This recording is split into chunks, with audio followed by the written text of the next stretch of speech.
सभी का स्वागत है। मैं हूं नीलू। करते हैं खबरों की शुरुआत इस वक्त बड़ी खबर संभल से, जहां पर कुएं की खुदाई के दौरान खंडित मूर्ति मिली है। लोगों ने दावा किया कि अभी खुदाई के दौरान ये खंडित मूर्ति मिली है, जो कुएं से मिली है।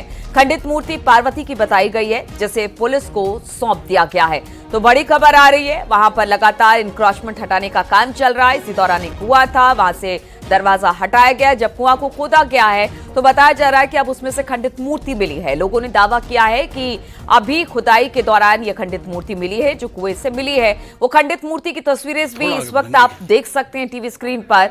खंडित मूर्ति पार्वती जी की बताई जा रही है, जिसे पुलिस को सौंप दिया गया है।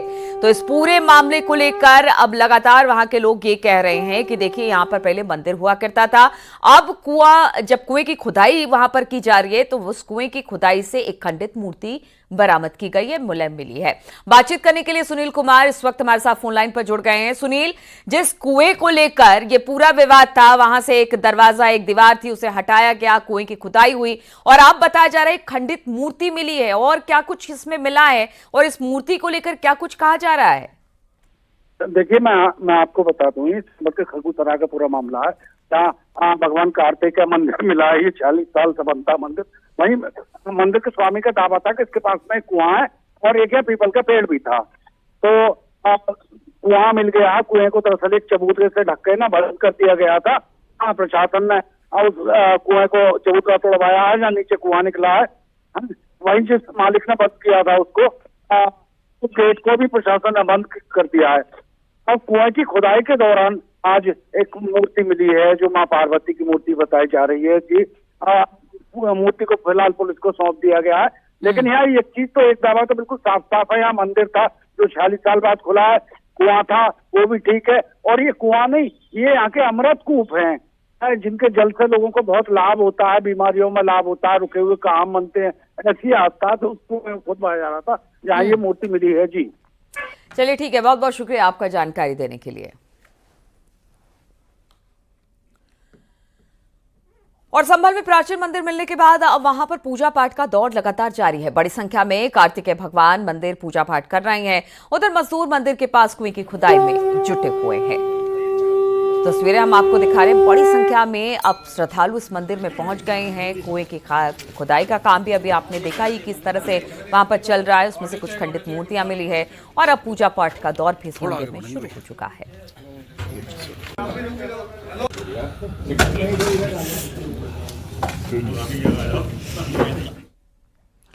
मुरादाबाद में मुस्लिम लीग के संयुक्त सचिव मौलाना कौसर हयात खान ने विवादित बयान दे दिया। मौलाना कौसर संभल में मंदिर खोले जाने से परेशान हैं। वो सवाल कर रहे हैं कि आखिर संभल में बंद मंदिर को खोलने की क्या जरूरत थी। मौलाना कौसर ने संभल पुलिस पर आरोप लगाते हुए कहा कि यहां पुलिस ने खुला जुल्म किया है, मुसलमानों को डराया जा रहा है, पुलिस लड़ाई झगड़ा बढ़ाने का काम कर रही है। उन्होंने खोज लिया और मंदिर में जाकर खोज के उसे ऐसा, वो मंदिर को अब 40 साल से बंद पड़ा था, तो अब पुलिस ने क्यों खुलवाया, ये एक सवाल है। अगर वो 40 साल से कोई मंदिर बंद पड़ा था तो मंदिर वाले हो सकते, मंदिर के लोग आते, मंदिर के लोग खोलते, मंदिर वाले कुछ करते। सीओ वहां का खुद अपने हाथों से सफाई कर रहा है, तो पुलिस एक और इशू तलाश कर रही है, पुलिस इशू पैदा कर रही है वहां पर लड़ाई झगड़े के लिए। मैं इस बारे में पुलिस की बहुत सख्त मजम्मत करता हूं, निंदा करता हूं कि पुलिस इस मामले में को बढ़ाने, लड़ाई को और झगड़े को बढ़ाने के लिए काम कर रही है। आखिर मंदिर को खोलने की क्या जरूरत थी? जो मंदिर 40 साल से बंद पड़ा था उसको क्यों खोला गया? पुलिस इसका जवाब दे। और जिस तरह से संभल के अंदर अब कार्रवाई हो रही है कि साहब बिजली चोरी के मामला देखे जा रहे हैं और उसमें डीएम खुद उस टीम में साथ में है, तो हैरत की बात है कि इतना अहम काम है, इतनी अहम काम है बिजली चोरी का देखना, कि जिसमें डीएम और एसएसपी भी साथ में चलेंगे। तो इसका मतलब पूरी तरह से शासन, प्रशासन और पुलिस की तरफ से दमन की कार्रवाई हो रही है, मुसलमानों को खौफजदा करने के लिए, मुसलमानों को प्रताड़ित करने के लिए और उन्हें परेशान करने के लिए। बातचीत करने के लिए फोन लाइन पर विशाल सक्सेना इस वक्त हमारे साथ जुड़ गए हैं। विशाल, अगर मुस्लिम लीग के नेता, अगर इनकी बात मानी जाए मौलाना कौसर हयात की, तो वो कह रहे हैं कि जानबूझकर वहां पर अमन चैन खराब करने की कोशिश पुलिस प्रशासन की है। बिल्कुल, देखिए, मुस्लिम लीग के संयुक्त सचिव नेता है कौसर हयात, तो उन्होंने यही कहा है कि जिस तरह से जो मंदिर मिला है जो क्या संबलपुर में 40 साल पुराना, तो पुलिस को क्या जरूरत थी खुलवाने की, और एक सीओ जो है सीओ उसकी सफाई कर रहा है, तो उसको क्या जरूरत थी। ये पूरा जिस तरह से संबल में जो ठीक है विशाल, इस पर बातचीत करेंगे आपसे। बहुत बहुत शुक्रिया आपका। विधानसभा सत्र की कार्रवाई इस वक्त शुरू हो गई है और सीधे लिए चलते हैं आपको विधानसभा की कार्रवाई में। जब यहाँ पर कार्रवाई शुरू हो गई है, आप देख सकते हैं सतीश महाना बैठ चुके हैं और अब चर्चा करा दें। माननीय नेता प्रतिपक्ष, आपने जो सूचना दी है, क्योंकि अब आपने इस कुर्सी को सुशोभित किया और हमने आपसे बहुत कुछ सीखा है, तो इस नाते से मेरा आपसे निवेदन है कि ये नियम 311 में कैसे आती है, जरा इसको आप बता देंगे तो मैं उसमें सुन लूंगा। अगर नहीं आती तो फिर 311 में भी नहीं सुनूंगा, 56 में भी नहीं सुनूंगा। आप बताओ प्लीज। अभी नई नियमावली आपके सामने होगी। नहीं मान्यवर, ये महत्वपूर्ण था इसलिए 311 में दिया गया था। मैंने कल भी ये बात प्राथमिकता से इसको ले लिया जाए। मैंने कल भी प्रदेश में और देश में इसकी चर्चाएं हो रही हैं और अगर हम विधानसभा में इस पर चर्चा नहीं करेंगे तो हम अपने कर्तव्यों से च्युत माने जाएंगे। मैंने इस बात का निवेदन आपसे भी किया था, ऑल पार्टी मीटिंग में भी किया था। 311 में हमने भी नोटिस दी है, ये अविलंबनीय प्रश्न। आपकी मोना जी, आपकी देखिए, आप बहुत वरिष्ठ सदस्य हैं और आपका सब लोग सम्मान करते हैं। आपने 2 नोटिसेस आज 56 की दी हैं। दोनों नोटिसेस, एक व्यक्ति 2 नोटिस नहीं दे सकता, एक व्यक्ति एक ही नोटिस दे सकता है। तो 311 में दी है माननीय अध्यक्ष जी। 311 में मैंने आग्रह कर दी। आगे चलिए। माननीय अध्यक्ष जी, इतना महत्वपूर्ण विषय है, महत्वपूर्ण विषय को सुसंगत नियमों के अंतर्गत विधानसभा में जो भी विषय उठते हैं, विधानसभा में जो भी विषय उठते हैं आदरणीय मोना जी, विधानसभा में कोई भी ऐसा विषय नहीं उठता जो महत्वपूर्ण ना हो। विधानसभा के पास ना तो इतना समय है कि हम फालतू विषय को उठाएं। सारे जो भी माननीय सदस्य यहाँ पर अपने विषय को लेकर आते हैं, सबके लिए सारे विषय महत्वपूर्ण होते हैं।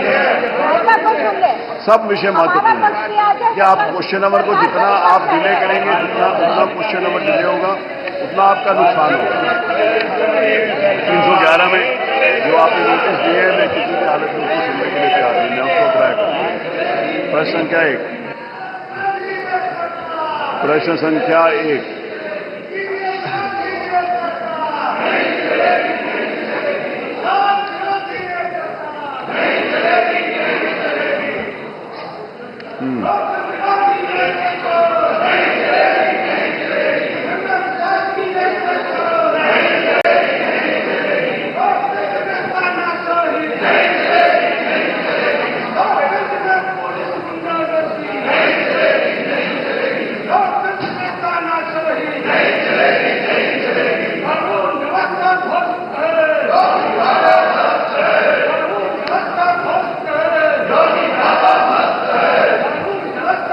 ये नहीं, आप लोग चलिए प्लीज, आप लोग अपनी सीट पर। अगर आप किसी विषय को उठाना चाहते हैं तो आपको पूरी इजाजत है। कल भी ऑल पार्टी मीटिंग में भी माननीय मुख्यमंत्री जी ने इस बात को कह दिया था कि हम उस विषय को उठाने की आपको इजाजत है, मैं उसको इजाजत दूंगा आपको। माननीय अध्यक्ष जी, आप अपनी कुर्सी पर चलिए, मैं आपको सुनूंगा। ये सरकार जिस दिन से आई है उसकी 2 ही प्राथमिकता है प्रारंभ से, रूल ऑफ लॉ, कानून का शासन और विकास का पहिया तेजी से घूमे, जन सामान्य की भावनाओं का आदर करे। इस सरकार ने रूल ऑफ लॉ में कीर्तिमान स्थापित किया है, कीर्तिमान स्थापित किया है माननीय। आप अपने विषय उठाइए। इन लोगों के पास सिवाय चिल्लाने के और कोई काम नहीं है, केवल हल्ला मचाना, शोर मचाना, प्रदेश में अराजकता पैदा करना, केवल एक ही एजेंडा है, केवल एक एजेंडा है माननीय। श्री समरपाल जी, समरपाल जी हैं? श्री समरपाल, डॉक्टर श्री पंकज मलिक हैं?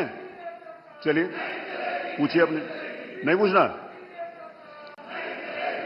पंकज मलिक, आप प्रश्न करना चाहते हैं?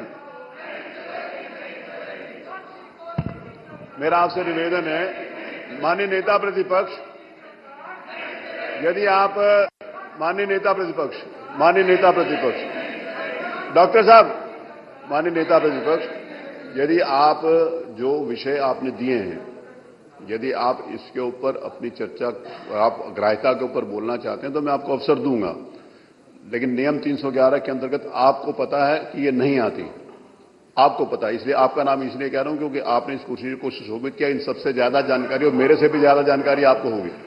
एक से विषय ये नहीं है, महत्व का विषय है, तो सुसंगत नियमों के अंतर्गत मैं उसको सुनने के लिए तैयार हूं। मैं वो विषय नहीं है, उसको उठाने के लिए आपको अवसर दूंगा, मौका आने दीजिए, आप नियम के अंतर्गत दीजिए।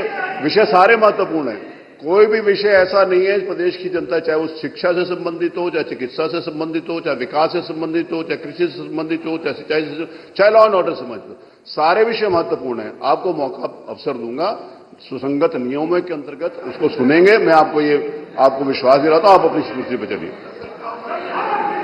चर्चा नहीं होगी, अब तो ग्राह्यता पे सुनूंगा, चर्चा कहां से हो रही है। माननीय रविकांत जी, आप बहुत सीनियर मेंबर हैं, आपसे निवेदन है।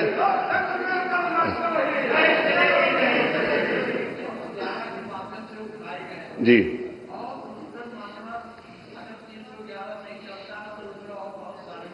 चलिए मैं दूसरे नियमों के अंतर्गत सुन लूंगा। चलिए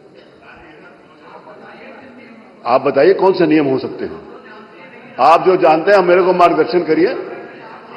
आप मुझे बताइए, मैं आपसे कुछ सीखता हूं ना, फिर सीखूंगा, बताइए। कैबिनेट मंत्री आशीष पटेल ने आरोप लगाया है कि मीडिया और सोशल मीडिया पर मेरी राजनीतिक हत्या करने की साजिश के तहत अनर्गल आरोप लगाए जा रहे हैं। उन्होंने कहा कि प्राविधिक शिक्षा विभाग में वंचित वर्ग से आने वाले कार्मिकों के हितों की रक्षा के बारे में पूरे प्रदेश को पता है। उन्होंने कहा कि सबको पता है कि इसके पीछे कौन है, आगे और भी ऐसे आरोप लगेंगे। आशीष पटेल ने कहा कि माननीय मुख्यमंत्री अगर जरूरी समझे तो आरोपों की सीबीआई से जांच करा ले। आपको बता दें कि आशीष पटेल प्राविधिक शिक्षा विभाग में विभागाध्यक्षों के पद पर प्रमोशन को लेकर विरोधियों के निशाने पर हैं। सिराथू के विधायक पल्लवी पटेल ने इन नियुक्तियों में बड़े पैमाने पर गड़बड़ी का आरोप लगाया है। उन्होंने कहा कि वो विधानसभा में ये मुद्दा उठाएंगी।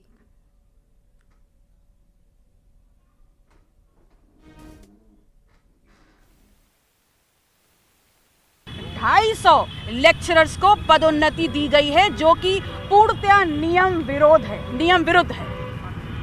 नियम ये कहता है कि उत्तर प्रदेश के पॉलिटेक्निक्स में विभागाध्यक्ष की पद पर सीधे भर्ती यूपीएससी के माध्यम से एआईसीटीई के नॉर्म्स को पूरा करते हुए ये भर्ती की जाएगी। आशीष पटेल पर पल्लवी पटेल के आरोप क्या है वो भी बताते हैं। टेक्निकल एजुकेशन में एचओडी के पदों पर प्रमोशन का मामला, एचओडी के पदों पर प्रमोशन में धांधली का आरोप भी लगा रही हैं। अपना दल के नेता पल्लवी पटेल ने आरोप लगाते हुए टेक्निकल एजुकेशन में नियुक्तियों में हेराफेरी के आरोप लगाए हैं। साथ ही पुरानी नियमावली के तहत भर्ती के आरोप पल्लवी